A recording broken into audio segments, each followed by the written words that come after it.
നമസ്കാരം. മഴക്കാലമാണ്. മഴക്കാല രോഗങ്ങളെ കരുതിയിരിക്കേണ്ടതുണ്ട്. മഴക്കാല രോഗങ്ങളെക്കുറിച്ചും പ്രതിരോധത്തെക്കുറിച്ചുമാണ് ഹലോ ഡോക്ടർ ഇന്ന് ചർച്ച ചെയ്യുന്നത്. ഇതിനായി നമുക്കൊപ്പം ചേരുന്നത് കോട്ടയം ഗവൺമെന്റ് മെഡിക്കൽ കോളേജിലെ കമ്മ്യൂണിറ്റി മെഡിസിൻ വിഭാഗം പ്രൊഫസർ ഡോക്ടർ അനുപ ലൂക്കസ് ആണ്. ഡോക്ടർ, ഹലോ ഡോക്ടറിലേക്ക് സ്വാഗതം.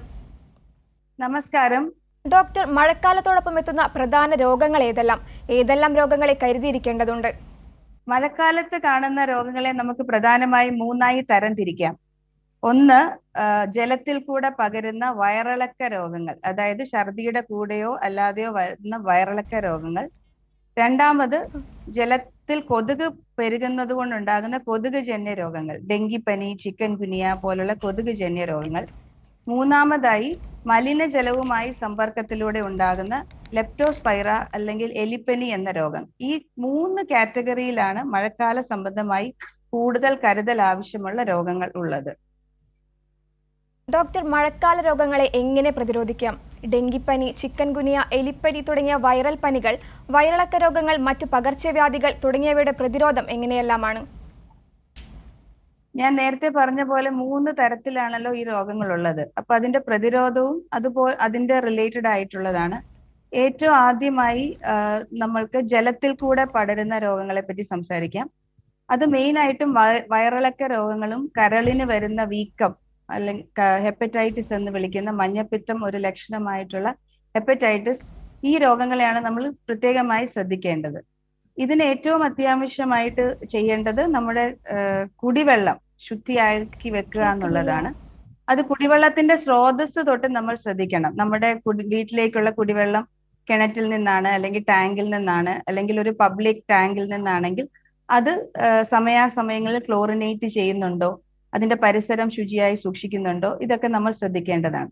ഇനി സ്രോതസ്സിൽ നിന്ന് നമ്മൾ കോരിക്കൊണ്ട് വരുന്ന വെള്ളം, അല്ലെ ടാപ്പിലൂടെ നമ്മുടെ അടുക്കളയിൽ എത്തുന്ന വെള്ളം എപ്പോഴും തിളപ്പിച്ച് 5 മിനിറ്റ് എങ്കിലും തിളപ്പിച്ച് വെട്ടിത്തിളച്ച് കുറച്ച് സമയം തിളച്ചതിന് ശേഷം മാത്രം ആറിച്ച് ഉപയോഗിക്കേണ്ടത് വളരെ അത്യാവശ്യമാണ്. അത്രയും സമയം തിളച്ചു കഴിഞ്ഞാൽ മാത്രമേ അതിനുള്ളിലുള്ള രോഗാണുക്കൾ നശിച്ചു പോവുകയുള്ളൂ.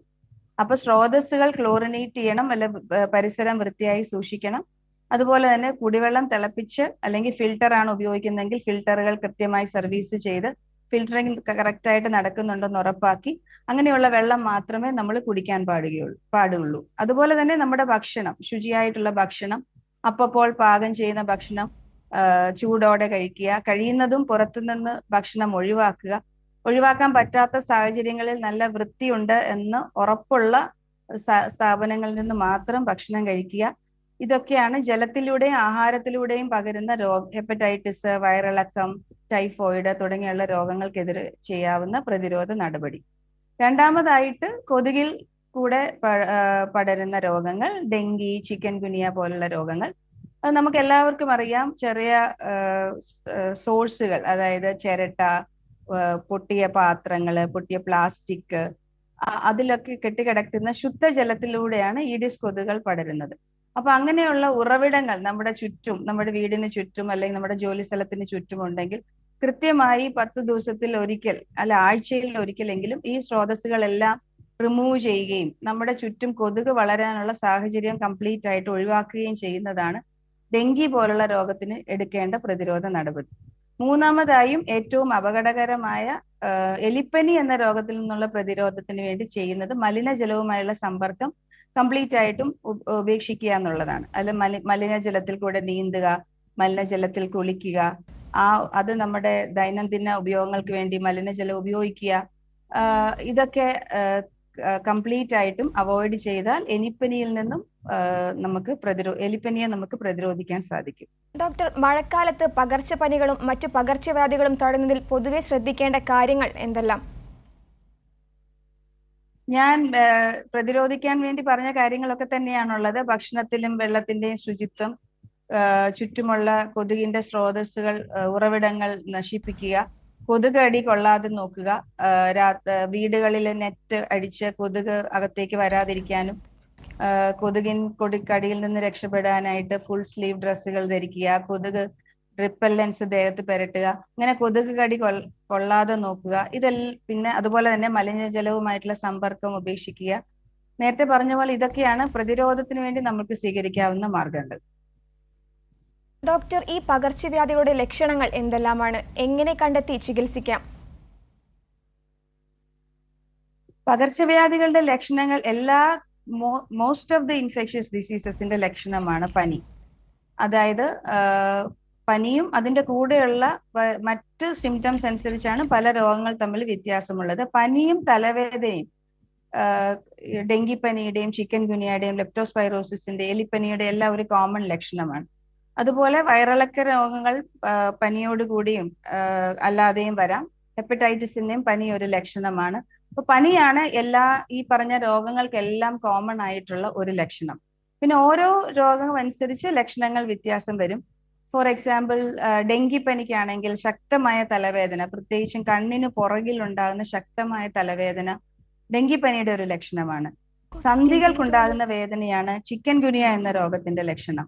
ഹെപ്പറ്റൈറ്റിസ് ഇ ഉള്ള ഹെപ്പറ്റൈറ്റിസ് രോഗങ്ങളുടെ പൊതുവെയുള്ള ലക്ഷണമാണ് മൂത്രത്തിലുണ്ടാകുന്ന മഞ്ഞ നിറം, കണ്ണിലുണ്ടാകുന്ന മഞ്ഞ നിറം. മഞ്ഞപ്പിത്തം എന്ന് നമ്മൾ വിളിക്കുന്ന രോഗലക്ഷണങ്ങൾ ഹെപ്പറ്റൈറ്റിസ് എയുടെ ഒരു ലക്ഷണമാണ്.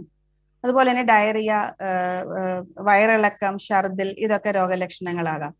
എലിപ്പനിയിൽ ഇതൊക്കെ കൂടാതെ പനിയുടെ കൂടെ ശക്തമായ പേശിവേദന, ശക്തമായ മേലുവേദന, ഇതെല്ലാം എലിപ്പനിയുടെ ലക്ഷണങ്ങളാകാം. ഈ രോഗങ്ങളൊക്കെ മൂർച്ഛിക്കുന്നതനുസരിച്ച്, അതായത് ശരിയായ രീതിയിൽ ചികിത്സ തേടാതിരുന്നാൽ ഈ രോഗങ്ങൾ മൂർച്ഛിക്കുന്നതനുസരിച്ച് ഈ വേറെ രോഗലക്ഷണങ്ങളായ ശ്വാസം മുട്ടല്, ശക്തമായ വയറുവേദന, ഇതെല്ലാം മൂർച്ഛിക്കുന്നതനുസരിച്ച് രോഗലക്ഷണങ്ങൾ മാറി വരും. അപ്പൊ ഇതിനെല്ലാം നമ്മൾ മനസ്സിലാക്കേണ്ട ഒരു കാര്യം എന്ന് പറഞ്ഞാൽ, പനിയിൽ ഒരിക്കലും സ്വയം ചികിത്സ നമ്മൾ പാടില്ല. പനി ഏതൊരു രോഗത്തിന്റെയും ലക്ഷണമാകാം. പനിയെ അങ്ങനെ നിസ്സാരമായി തള്ളിക്കളയാൻ പാടില്ല. പ്രത്യേകിച്ച് മഴക്കാലത്ത് ഇത്രയെല്ലാം രോഗങ്ങൾ വ്യാപനം നടക്കുന്ന ഒരു സമയത്ത് പനിയെ നമ്മൾ നിസ്സാരവൽക്കരിക്കരുത്. പനി സ്വയം ചികിത്സ ഒരു കാലത്തും പാടില്ല. ഇതാണ് പൊതുവെ മഴക്കാല രോഗങ്ങളുടെ ലക്ഷണങ്ങൾ. ഡോക്ടർ, മഴക്കാല ഭക്ഷണക്രമം എങ്ങനെയായിരിക്കണം? മഴക്കാലത്ത് പ്രത്യേകിച്ച് ഒരു ഭക്ഷണക്രമമില്ല. വൃത്തിയുള്ള ആഹാരം കഴിക്കുക എന്നുള്ളതല്ലാണ്ട് പ്രത്യേകിച്ച് മഴക്കാലത്ത് കഴിക്കേണ്ട, മോഡേൺ മെഡിസിനിൽ മഴക്കാലത്ത് ഇന്നത് കഴിക്കണം എന്ന് ഒരു നിഷ്കർഷിക്കുന്ന മോഡേൺ മെഡിസിനിലില്ല. എന്നാലും സമീകൃതമായ ആഹാരം, നമ്മുടെ പ്രതിരോധ ശക്തി നഷ്ടപ്പെടുന്ന ഒരു അവസരമാണ് മഴക്കാലം. അപ്പോൾ ധാരാളം രോഗങ്ങളും ചുറ്റുമുള്ള ഒരു അവസരമാണ്. അതുകൊണ്ട് നമ്മൾ സമീകൃത ആഹാരം കഴിച്ച് നമ്മുടെ ഇമ്മ്യൂൺ സിസ്റ്റത്തെ ബലപ്പെടുത്തി നിർത്തുക എന്നുള്ളതാണ് നമ്മൾ ചെയ്യേണ്ട ഒരു കാര്യം.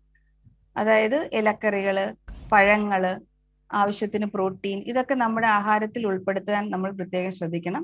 വൃത്തിയുള്ള ഭക്ഷണമായിരിക്കണം കഴിക്കേണ്ടത്, വൃത്തിയുള്ള വെള്ളമായിരിക്കണം നമ്മൾ കുടിക്കേണ്ടത്. ഡോക്ടർ, ചികിത്സയ്ക്ക് ശേഷം ഭക്ഷണവും വിശ്രമവും എങ്ങനെയായിരിക്കണം? മറ്റെന്തെല്ലാം കാര്യങ്ങൾ ശ്രദ്ധിക്കണം? ഡെങ്കിപ്പനി പോലുള്ള രോഗങ്ങൾ വീണ്ടും വന്നാലുള്ള പ്രശ്നങ്ങൾ എന്തെല്ലാമാണ്?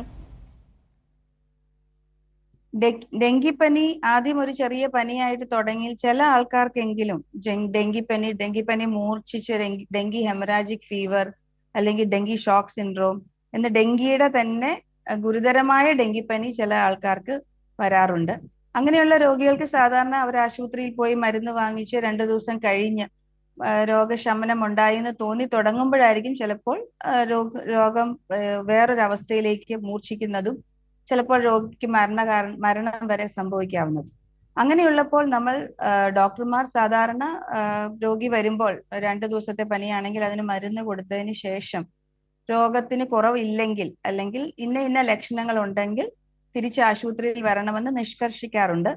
എങ്കിലും ഞാൻ ഒന്നും കൂടെ പറയുകയാണ്, ഒരു പനി വന്നതിന് ശേഷം പനി 2 ദിവസം മരുന്ന് കഴിച്ചതിന് ശേഷം പനി കൂടുകയോ അല്ലെങ്കിൽ പനി ഒട്ടും കുറയാതിരിക്കുകയോ കൂടുകയോ ചെയ്യുന്ന ഒരവസ്ഥ, ശക്തമായ വയറുവേദന ഉണ്ടാവുക, മൂത്രത്തിന് ആവശ്യത്തിന് വെള്ളം കുടിച്ചതിന് ശേഷവും മൂത്രത്തിൽ മഞ്ഞ നിറം കാണുക, പേശിവേദന, ശ്വാസം മുട്ടൽ, ഇങ്ങനെയുള്ള ലക്ഷണങ്ങളൊക്കെ ഉണ്ടായാൽ ഉടൻ തന്നെ നമ്മൾ തിരിച്ച് ആശുപത്രിയിൽ എത്തേണ്ടതാണ്.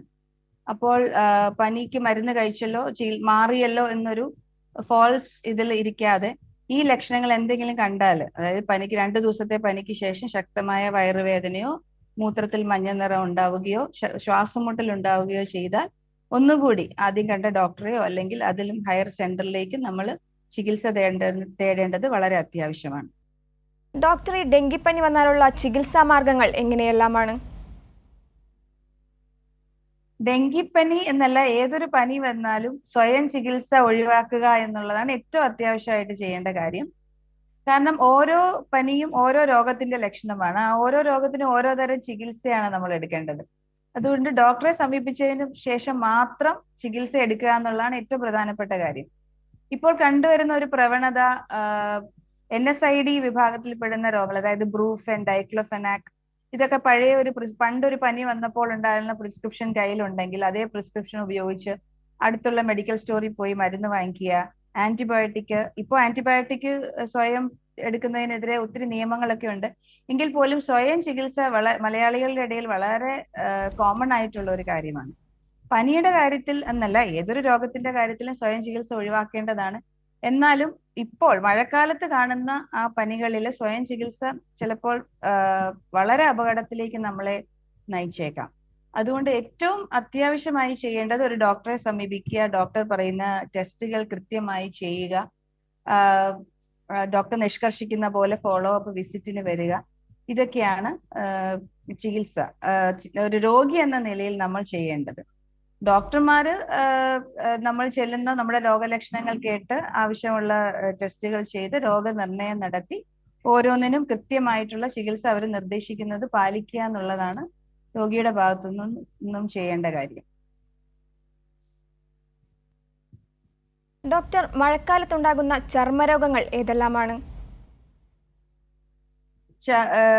വളങ്കടി, ഒത്തിരി വെള്ളവുമായിട്ട് ഇടപെട്ട് ജോലി ചെയ്യുന്ന ആൾക്കാരിൽ ഫംഗൽ ഇൻഫെക്ഷൻസ് വളരെ കൂടുതലായി കാണാറുണ്ട്. വളങ്കടി എന്ന് നമ്മൾ പറയുന്ന ഫംഗൽ ഇൻഫെക്ഷൻസ്, ഇതാണ് പ്രധാനമായും മഴക്കാലത്ത് കൂടുതലായി കണ്ടുവരുന്ന ഒരു ചർമ്മരോഗം. അതുകൂടാതെ സ്കേബിസ്, അതായത് ജനറൽ ആയിട്ടുള്ള പേഴ്സണൽ ഹൈജീൻ ഇല്ലാത്തവർക്ക് സ്കേബീസ് പോലെയുള്ള അസുഖങ്ങളും വരാറുണ്ട്. പിന്നെ അലർജി പോലുള്ള ത്വക്ക് രോഗങ്ങളും, അത് മഴക്കാലം എന്നൊരു സീസൺ ഇല്ല, കൂടുതലായും ഫംഗൽ ഇൻഫെക്ഷൻസും സ്കേബീസുമാണ് ചർമ്മത്തിൽ കാണുന്ന രോഗങ്ങൾ മഴക്കാല സമയത്ത്. ഡോക്ടർ, മഴക്കാലത്തുണ്ടാകുന്ന ശ്വാസകോശ സംബന്ധമായ രോഗങ്ങൾ ഏതെല്ലാമാണ്? അവയെ എങ്ങനെയെല്ലാം ചികിത്സിക്കാം? മഴക്കാലത്ത് പനിയുടെ കൂടെ വരുന്ന ശ്വാസം മുട്ടല്, തണുപ്പ് കൂടുമ്പോൾ ആസ്മ ഉള്ളവർക്ക് സാധാരണത്തിലും കൂടുതലായിട്ട് എക്സാസർബേഷൻ, ആസ്മ കൂടുതലായിട്ട് വരിക, അലർജി ഉള്ള ആൾക്കാർക്ക് അലർജി കൊണ്ടാണ്, പലതരം സാധനങ്ങളോടുള്ള അലർജി കൊണ്ടാണ് ആസ്മ കൂടുകയും കുറയുകയും ചെയ്യുന്നത്. പിന്നെ ഈ പറഞ്ഞ ഡെങ്കിപ്പനി പോലുള്ള രോഗങ്ങൾ മൂർച്ഛിക്കുന്ന ഒരു അവസരത്തിൽ ലങ്ങിന്റെ ഫങ്ഷൻ കാര്യമായി ബാധിക്കുന്ന ARDS പോലുള്ള അസുഖങ്ങൾ വരുമ്പോൾ ശ്വാസം മുട്ടൽ വരാൻ പറ്റും. അതുപോലെ ഈ പനിയോടുകൂടി വരുന്ന നേരത്തെ പറഞ്ഞ ലെപ്റ്റോസ്പൈറോസിസ്, ഡെങ്കി ഉള്ള എല്ലാ രോഗങ്ങളും ഒരു 3-4 ദിവസം രോഗം മൂർച്ഛിക്കുന്ന ഒരു അവസരത്തിൽ ലങ്സിനെ ബാധിക്കാം, ലിവറിനെ ബാധിക്കാം. അതിൽ നിന്നുണ്ടാകുന്ന ശ്വാസം മുട്ടൽ ഒരു ലക്ഷണമായിട്ട് പലപ്പോഴും വരും. അതായത് മഴക്കാലത്ത് സ്പെസിഫിക് ആയിട്ട് ലങ്സിനെ ബാധിക്കുന്ന ഒരു രോഗം ഉള്ളതായിട്ട് അറിവില്ല. ഡോക്ടർ, ഈ മഴക്കാലത്ത് കുട്ടികളെയും വയോധികരെയും എങ്ങനെയെല്ലാം മഴക്കാല രോഗങ്ങളിൽ നിന്ന് സംരക്ഷിക്കാം? കുട്ടികളെ സംബന്ധിച്ചിടത്തോളം കുട്ടികൾ മഴയിൽ ഇറങ്ങാനും കളിക്കാനും ഒക്കെ ഇഷ്ടപ്പെടുന്നവരായതുകൊണ്ട് മഴ കൂടുതൽ കുടയെടുക്കാതെ പുറത്തു പോവുക, കളിക്കാൻ പോവുക, വെള്ളത്തിൽ കളിക്കുക, കുറെ നാള് വെയിൽ കണ്ടിട്ട് പെട്ടെന്ന് മഴ വരുമ്പോൾ ഒരു എക്സൈറ്റ്മെന്റിൽ ഒത്തിരി മഴ നനയിക്കുക, അങ്ങനെയുള്ളപ്പോൾ കുട്ടികൾക്ക് ഇങ്ങനെയുള്ള രോഗങ്ങൾ വരാനുള്ള സാധ്യതയുണ്ട്. പനി പോലെയുള്ള രോഗങ്ങൾ വരും. പിന്നെ കുട്ടികളിൽ ബാക്കിയുള്ളവരെ അപേക്ഷിച്ച് അഡൽസിനെ അപേക്ഷിച്ച് ഈ രോഗങ്ങളോടുള്ള പ്രതിരോധ ശക്തിയും ചിലപ്പോൾ കുറവായിരിക്കും. അപ്പൊ എല്ലാവരും ചെയ്യുന്ന പോലെ കുട്ടികളെയും നല്ല സമീകൃതമായ ആഹാരം കൊടുക്കുക. ഇപ്പൊ മഴയത്തൊക്കെ കളിച്ചിട്ടും നനഞ്ഞൊക്കെ വരുവാണെങ്കിൽ അപ്പൊ തന്നെ വസ്ത്രമൊക്കെ മാറ്റി ഉണങ്ങിയ വസ്ത്രങ്ങളൊക്കെ ഇടുക, തലയൊക്കെ നല്ലപോലെ തോർത്തി ഉണക്കി വെക്കുക. അങ്ങനെയുള്ള നടപടികളൊക്കെ കുട്ടികളുടെ കാര്യത്തിൽ ചെയ്യാൻ പറ്റും. മുതിർന്നവരുടെ കാര്യത്തിലും പ്രായമുള്ള ആൾക്കാരിൽ, അതായത് ഓൾഡർ അഡാൾട്സിന്റെ കാര്യത്തിലാണെങ്കിലും ഇതുപോലെ ഇമ്മ്യൂണിറ്റി അവർക്ക് സാധാരണ ആൾക്കാരുടെ കഴിഞ്ഞ് കുറവായിരിക്കും. അതുപോലെ ഡയബറ്റീസ് പോലെയുള്ള അസുഖങ്ങൾ ഉള്ളത് കൊണ്ട് അവരുടെ ഇമ്മ്യൂൺ സിസ്റ്റം ഒന്നും കൂടെ വീക്ക് ആയിരിക്കും. അപ്പോൾ അവർക്ക് ഈ കുട്ടികളിലോ ബാക്കി മുതിർന്നവരിലോ ഉള്ള പോലെയുള്ള രോഗലക്ഷണങ്ങൾ ചിലപ്പോൾ ഡോക്ടർ, ഞാൻ വരണമെന്നില്ല. ഇടപെടുകയാണ്. നമുക്കൊപ്പം ഒരു പ്രേക്ഷക ചേരുന്നുണ്ട്. ഡോക്ടറോട് ചോദിച്ചോളൂ. ഹലോ. നമസ്കാരം. ഹലോ. കേക്കാം, പറഞ്ഞോളൂ. ഹലോ മാഡം, എനിക്ക് രാത്രിയാകുമ്പോഴേ പകലില്ല, രാത്രിയാകുമ്പോ ഭയങ്കരമായിട്ട് ഉറക്കമില്ല. അപ്പോഴെ ചെന്ന് കിടക്കും, മൂത്രം ചുമ്മാ കുത്തിക്കൊണ്ടിരിക്കും. ഇനി ബെറ്റിന് കഴിച്ച ഉടനെ മൂത്രം ഒഴിപ്പാണ്. അതെന്താണ് കാരണം? ഇപ്പൊ എനിക്ക് നടുവേദന. ചോദ്യത്തിന്റെ ആദ്യ ഭാഗം മാത്രമേ ക്ലിയർ ആയുള്ളൂ. ഉറക്കം ശരിയാകുന്നില്ല എന്നാണ് മാത്രം ഉറക്കം കേട്ടത്. ശരിയാവണില്ല, ഉറക്കമേ ഇല്ല. ഉറക്കം ഉണ്ട്, പക്ഷെ ഇങ്ങനെ ഇടയ്ക്കിടയ്ക്ക് ബാത്റൂമിൽ പോക്ക്, പിന്നെ ഇപ്പൊ നടുവേദന. എത്ര വയസ്സുള്ള ആളാണ്? 53 വയസ്സായി. 53 വയസ്സ്. മൂത്രത്തിൽ ഇൻഫെക്ഷൻ ഉണ്ടെങ്കിൽ കൂടെ മൂത്രം പോകാം, അല്ലെങ്കിൽ മൂത്രസഞ്ചി റിലേറ്റഡ് ആയിട്ടുള്ള അസുഖങ്ങൾ ഉണ്ടെങ്കിൽ ഇങ്ങനെ വരാം. ഇതിപ്പം ഉറക്കമില്ലായ്മ പല രോഗങ്ങളുടെയും ലക്ഷണമാണ്. പക്ഷെ രണ്ടാമത് പറഞ്ഞ രോഗലക്ഷണം മൂത്രത്തിൽ ഒരു ഡോക്ടറെ കണ്ട് മൂത്രത്തിൽ ഇൻഫെക്ഷൻ ഉണ്ടോ എന്ന് ടെസ്റ്റ് ചെയ്യുകയും അതിനുള്ള ആന്റിബയോട്ടിക്കുകൾ എടുക്കുകയും ചെയ്യാം. അതിനുശേഷവും ഈ ഒരു പ്രശ്നം നിലനിൽക്കുന്നുണ്ടെങ്കിൽ ഒരു യൂറോളജിസ്റ്റിനെ കണ്ട് കൂടുതലായി ടെസ്റ്റുകൾ ചെയ്ത് രോഗനിർണയം നടത്താവുന്നതാണ്. ഡോക്ടർ, ആസ്മ പോലെയുള്ള രോഗങ്ങളുള്ളവർ ഈ മഴക്കാലത്ത് എന്തെല്ലാമാണ് ശ്രദ്ധിക്കേണ്ടത്? ആസ്മ രോഗമുള്ളവർക്ക് സ്ഥിരമായി അവരുടെ ഡോക്ടർ നിർദ്ദേശിച്ച മരുന്നുകൾ ഉണ്ടാവും, സ്ഥിരമായി എടുക്കേണ്ട മരുന്നുകൾ ഉണ്ടാവും. ഇൻഹേലർ ആകാം, അല്ലാതെയുള്ള മരുന്നുകളാകാം.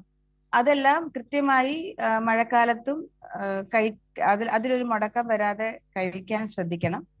പിന്നെ ഓരോരുത്തർക്കും ആസ്മ വരുന്ന ഓരോരോ കാര്യങ്ങളോട് അലർജി ഉള്ളത് കൊണ്ടാണ്. ചിലർക്ക് പൊടി അലർജി ആയിരിക്കും, ചിലർക്ക് തണുപ്പ് അലർജി ആയിരിക്കും.